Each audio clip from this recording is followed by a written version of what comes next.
Hello बच्चों, let's read the question. The isotope oxygen has 8 protons, 8 neutrons and 8 electrons, while the isotope beryllium has 4 protons, 4 neutrons and 4 electrons. Yet the ratio of their atomic masses is not exactly 2. Why? Now to answer this question, first we will discuss here the key concept, and here the key concept is binding energy. तो बात करें अगर हम binding energy की, जो हमारे पास nucleus present होता है, न्यूक्लियस में न्यूक्लियॉन्स प्रोटॉन और न्यूट्रॉन प्रेजेंट होते हैं बेसिकली, और प्रोटॉन और न्यूट्रॉन आपस में बाइंडिंग एनर्जी के थ्रू न्यूक्लियस में सिचुएटेड होते हैं. इस केस में अगर हम जितने भी न्यूक्लियॉन्स हैं इनके मास का यहाँ पे अगर सम कर दें तो हमारे पास यहाँ पे ओवरऑल जो न्यूक्लियस का मास होता है that is always less than the sum of all the nucleons present in the nucleus. यानी न्यूक्लियस में जितने भी हमारे पास न्यूक्लियॉन्स प्रेजेंट होते हैं, अगर हम उनके मासेस को ऐड कर दें और हम यहाँ पे पूरे न्यूक्लियस का मास यहाँ पे निकालें तो दोनों के मास में हमेशा हमेशा एक डिफरेंस देखने को मिलता है. इसको हम यहाँ पे मास डिफेक्ट का नाम देते हैं. And due to this mass defect हमारे पास जो एनर्जी प्रोड्यूस होती है it is known as del M into C square. इसी के करस्पॉन्डिंग हमारे पास यहाँ पे बाइंडिंग एनर्जी प्रोड्यूस होती है.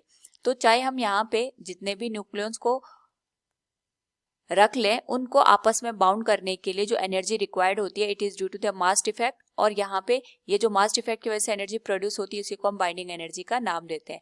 अकॉर्डिंग टू द क्वेश्चन हमारे पास यहाँ पे एक आइसोटोप दे रखा है ऑक्सीजन का, जिसमें 8 न्यूट्रॉन, 8 इलेक्ट्रॉन और 8 प्रोटॉन है. तो इसके करस्पॉन्डिंग अगर हम बात करेंगे तो जो न्यूट्रॉन और प्रोटॉन सिचुएटेड होंगे वो न्यूक्लियस में प्रेजेंट होंगे. इसी के साथ हमारे पास जो दूसरा आइसोटोप दे रखा है it is given as beryllium 4 8.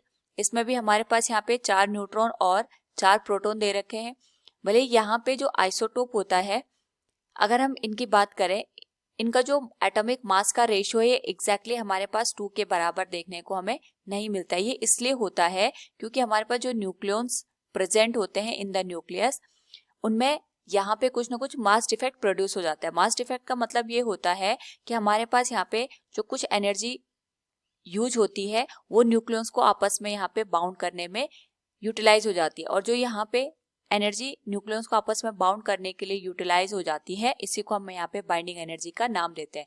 जिस वजह से अगर हम इनके एटॉमिक मासेस का रेशियो देखें, चाहे हम ऑक्सीजन की बात करें चाहे बेरिलियम की बात करें, तो इसमें जो ये एटॉमिक मास का रेशियो होता है ये हमें 2 के बराबर देखने को नहीं मिलता. इसमें कुछ ना कुछ हमें कमी नजर आएगी. वो इसलिए होगा क्योंकि हमारे पास जो कुछ एनर्जी होती है ये न्यूट्रॉन्स को प्रोटॉन्स के साथ या फिर प्रोटॉन्स को प्रोटॉन के साथ यहाँ पे बाउंड करने में, या फिर हम ये कह सकते हैं न्यूक्लियस को आपस में कनेक्ट करने के लिए यूटिलाइज हो जाती है. जिस वजह से जो ये रेशियो होता है ये हमें एग्जैक्टली 2 के बराबर देखने को नहीं मिलता है. So from the given question we can say that the ratio of their atomic mass is not exactly 2. Why? It is due to the binding energy present in the nucleus. Hope all you understood it. Thank you and best of luck.